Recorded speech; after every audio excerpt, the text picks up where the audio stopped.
Bueno, el día de hoy vengo a hablarles sobre qué es la inmunodeficiencia y qué tipos hay. La inmunodeficiencia es un estado patológico en el que el sistema inmunitario no cumple con el papel de protección que le corresponde, dejando al organismo muy vulnerable a las infecciones. El sistema inmunitario es muy importante para la defensa contra los microorganismos infecciosos y sus productos tóxicos. Por lo tanto, también es muy importante para la supervivencia y la salud de las personas, ya que podemos encontrar enfermedades por inmunodeficiencia. Como podemos ver a continuación, estas enfermedades las podemos clasificar de dos grupos o dos tipos.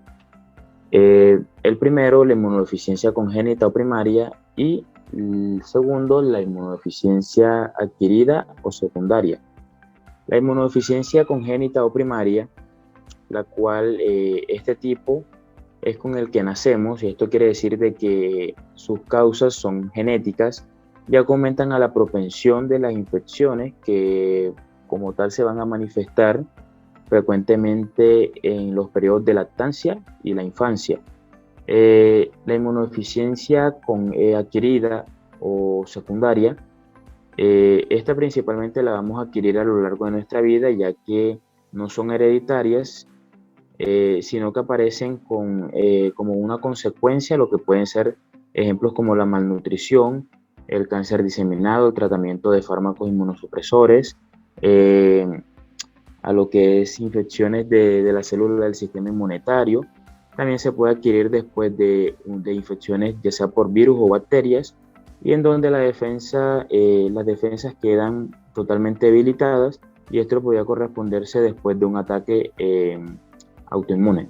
Entonces vamos a tener las inmunodeficiencias por defectos en la inmunidad innata, entendiendo que la inmunidad innata es la primera barrera contra lo que son los microorganismos infecciosos, y vamos a tener aquí a lo que son los fagocitos y el complemento, y alteraciones a nivel congénito de estos es lo que nos va a ocasionar las inmunodeficiencias, como lo es la enfermedad granulomatosa crónica, que básicamente va a estar dada por mutaciones en los genes del complejo oxidasa del fagocito OX91, y que se va a traducir en una producción anómala de las especies reactivas de oxígeno, y lo que va a generar básicamente es que pues los microbios fagocitados no se mueran, y esto deriva en lo que son pues infecciones recurrentes. Vamos a tener lo que es pues la deficiencia en adhesión de lo que son pues los leucocitos. Aquí los alterados van a ser los leucocitos y las moléculas de adhesión a nivel endotelial. Entonces aquí pues, no se recluta lo que es el leucocito, específicamente el neutrófilo, en el sitio de lesión, y ocasiona infecciones. Tenemos los tipo 1, donde vamos a tener alteración en la adhesión y lo que es la migración del leucocito por poca o nula expresión de las integrinas B2. Vamos a tener lo que es la deficiencia en los leucocitos tipo 2, donde se va a dar una alteración en lo que es la rodadura y la migración de los leucocitos, pero acá pues va a estar dado por una disminución en lo que son pues los ligandos de las selectinas E y P del endotelio. Entonces vamos a tener que pues también va a derivar en infecciones. Vamos a tener lo que es la deficiencia en lo que son los leucocitos tipo 3. Acá también pues va a haber una alteración en la adhesión y en la migración de lo que son los leucocitos, pero va a estar dado por unas alteraciones de la vía de señalización dentro-fuera. Esto es activación de lo que son las integrinas por quimiosinas para que los leucocitos se adhieran a lo que es el endotelio.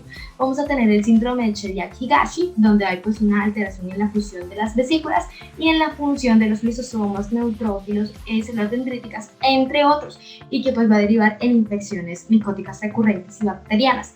Tenemos la deficiencia en lo que son los linfocitos NK, donde vamos a tener pues baja producción de los mismos, puede ser por pocos precursores a nivel de la médula ósea o bien por pérdida de los mismos. Vamos a tener lo que son los defectos en las señales de los receptores de tipo TOL, donde vamos a tener defectos en el TLR y CD40, además de una producción alterada de lo que es el interferón tipo 1, y esto deriva en infecciones micóticas recurrentes. Y vamos a tener una propensión mendeliana a lo que son pues las enfermedades micobacterianas ocasionadas por micobacterias ambientales no tuberculosas y por el bacilo BCG, que pues es el de la vacuna de la tuberculosis. Los defectos en la activación y función de los linfocitos T vamos a encontrar trastorno de composición y exocitosis en los gránulos de los linfocitos T citotóxicos y los linfocitos NK. También vamos a encontrar defectos en la maduración de los linfocitos T, lo cual puede producir disfunción o reducción acentuada de esta línea celular.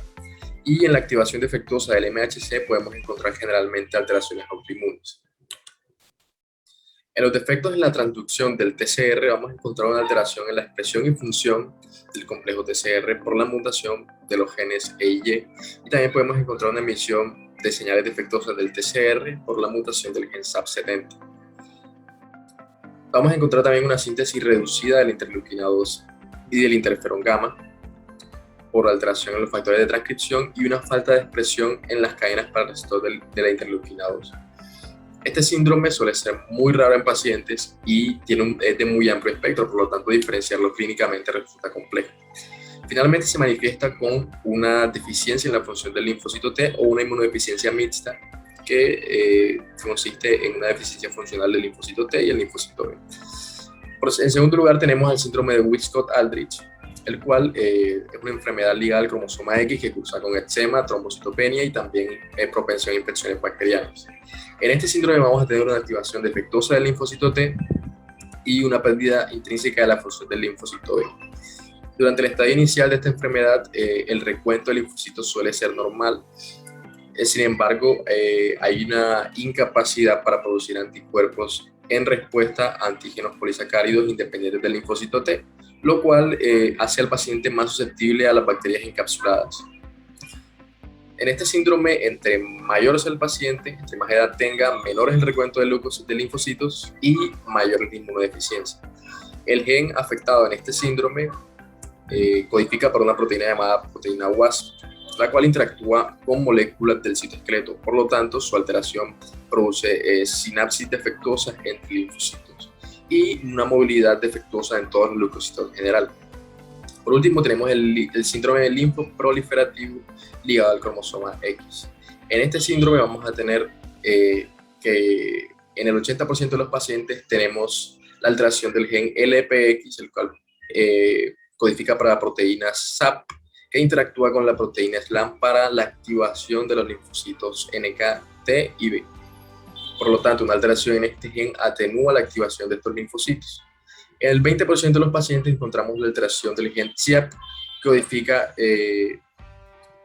para una proteína supresora de la apoptosis. Por lo tanto, una alteración en este gen va a incrementar la apoptosis de estos linfocitos y por lo tanto una disminución significativa en su recuento.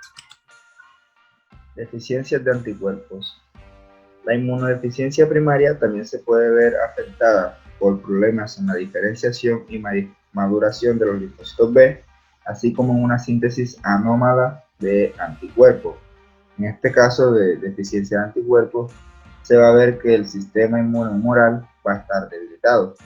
Tenemos casos como los defectos autosómicos recesivos en el punto de control del pre-BCR, deficiencia selectiva de isotipo de inmunoglobulina, en el que el caso más común es la deficiencia selectiva de inmunoglobulina A.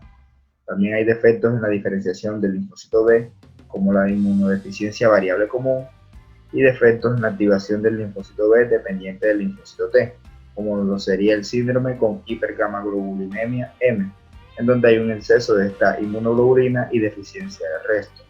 En la gráfica podemos ver el punto exacto en donde se da el síndrome de hiperinmunoglobulina M y la deficiencia selectiva de inmunoglobulina A. Ahora bien, entrando en una patología más específica y profundizando en la misma, tenemos la agamaglobulinemia ligada al cromosoma X o agamaglobulinemia de Bruto, en la que sucede un defecto o mutación en el gen que codifica para la enzima tirosina quinasa de Bruto, la cual juega un papel importante en la transducción de señal del pre-BCR, que es necesaria para la diferenciación de los linfocitos pre-B. Lo que sucede es que hay un problema o deficiencia en la producción de la cadena ligera del linfocito pre-B, lo que ocasiona que no haya producción de linfocito B inmaduro. Esto se va a ver reflejado en la reducción o falta de linfocitos B en la sangre periférica y en los tejidos linfáticos, así como que un resultado de inmunoglobulina séricas en el paciente baja o indetectable, por lo que los pacientes se van a complicar a nivel de infecciones por su debilidad en su sistema inmune. Cabe recalcar que un tratamiento o lo que ayuda a mitigar estas infecciones en el paciente serían inyecciones periódicas de anticuerpos para que se puedan defender de las infecciones que ataca al paciente. Inmunodeficiencia combinada. Son un tipo de trastornos que alteran el desarrollo y la función de los linfocitos T y los linfocitos B, pudiendo también afectar a los linfocitos NK. Comprometen inmunidad celular y humoral. Se consideran graves cuando pueden causar la muerte prematura durante el primer año de vida si no se realiza el tratamiento adecuado debido a una sobrecarga de infecciones. Las inmunodeficiencias combinadas graves se caracterizan por problemas en el desarrollo y la función de los linfocitos T con o sin alteración en la maduración de los linfocitos B. Su manifestación clínica es una predisposición a desarrollar estadios graves de enfermedades que generalmente no serían nocivas. Por ejemplo, tendríamos la varicela que puede causar compromiso respiratorio, hepático y encefálico, el citomegalovirus que generaría neumonía y las vacunas vivas atenuadas que en niños podrían generar procesos infecciosos. Entre los ejemplos de estos tenemos los defectos en el epitelio tímico, que son un mal desarrollo del primordio tímico, siendo el principal es el síndrome de Guillain, que es por una lesión genómica que va a afectar el desarrollo del timo y de la glándula paratiroides, reduciendo el número de linfocitos T en sangre.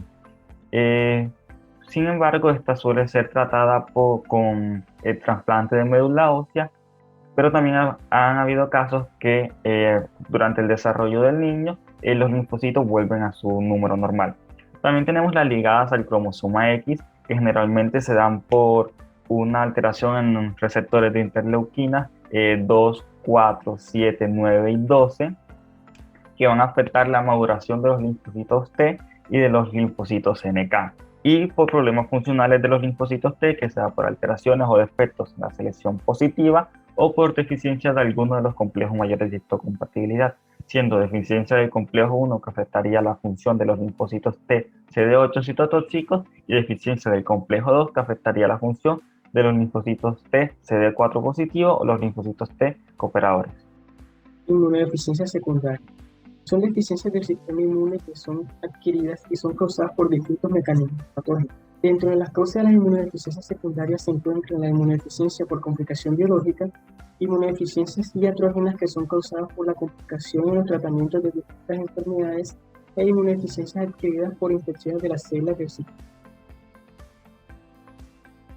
Dentro de la inmunodeficiencia por complicación biológica hay distintas enfermedades que la conforman, como la malnutrición proteico-calórica, las neoplasias, las infecciones.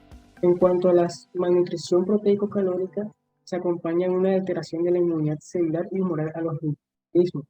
Hay una gran morbilidad y mortalidad en las personas malnutridas que se deben a las infecciones, y los trastornos metabólicos son causados por un consumo deficiente de grasas, proteínas, vitaminas y minerales y una influencia adversa de la maduración y función de los linfocitos.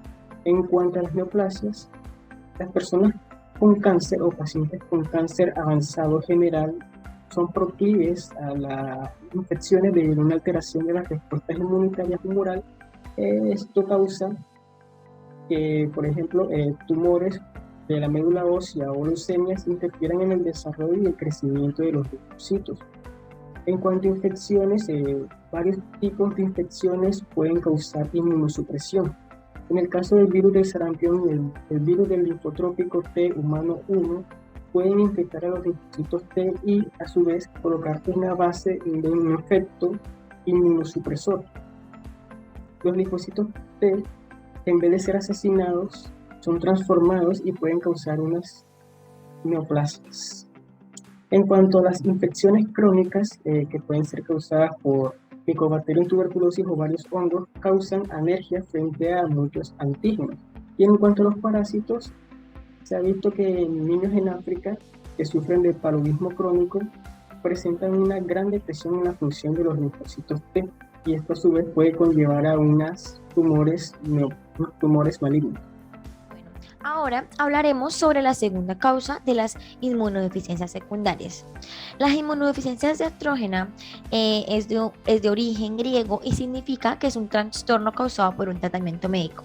Es decir, que mientras tratamos una enfermedad vamos a causar una inmunodeficiencia. En la mayoría de los casos se debe a tratamientos farmacológicos en los cuales se destruye o se inactiva la funcionalidad de los linfocitos. Podemos ver como, por ejemplo, en las enfermedades inflamatorias, en donde el antiinflamatorio más utilizado van a ser los corticoides. Y también para el rechazo de los aloinjertos, que van a ser trasplante de células, tejidos o órganos de una misma especie, vamos a usar el inmunodepresor ciclosporina, lo que me va a ocasionar un estadio en el cual el cuerpo o el sistema inmune va a estar más susceptible a infecciones. Lo mismo sucede con el tratamiento para el cáncer. Como bien sabemos, la quimioterapia y la radioterapia van a causarme un efecto citotóxico para los linfocitos tanto maduros como los que están en desarrollo. También tenemos que nos causa daño en los precursores de granulocitos y los monocitos. Lo mismo sucede en la extirpación del vaso, ya sea por un traumatismo, por ejemplo un accidente, o como un tratamiento de determinadas enfermedades hematológicas, lo que me va a provocar cierto tipo de susceptibilidad en la cual el cuerpo va a estar expuesto. Un ejemplo muy puntual es el del Streptococcus pneumoniae, en donde vamos a tener una bacteria encapsulada y debido a este espacio que brinda nuestro organismo de susceptibilidad, pues esta bacteria va a poder entrar y nos va a causar un daño mayor al que normalmente nos podría ocasionar. En este vamos a tener vamos a tener la extirpación del vaso, es uno de los casos que muy probablemente se puede dar.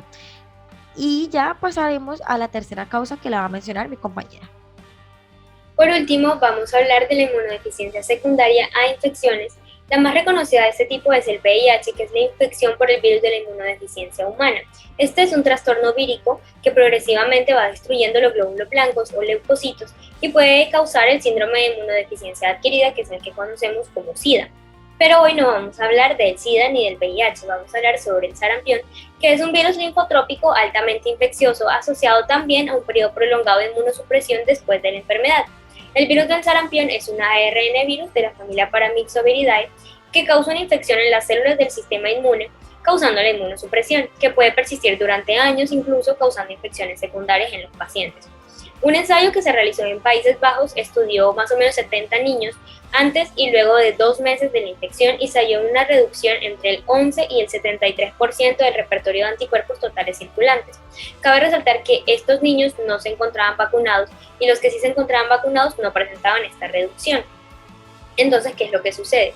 Luego del contagio, la molécula linfocitaria activadora de señales, que también se conoce como SLAM, ella pues es la encargada de promover la proliferación de células T y la producción de interferón gamma, también conocido como interferón inmunitario de tipo 2, y bueno, lo que hace es que se va a encargar de mediar la entrada del virus fundamentalmente a los macrófagos y a las células dendríticas alveolares, que van a llevar la infección a través del epitelio respiratorio y hacia los tejidos linfoides, que es lo que va a provocar la inmunosupresión.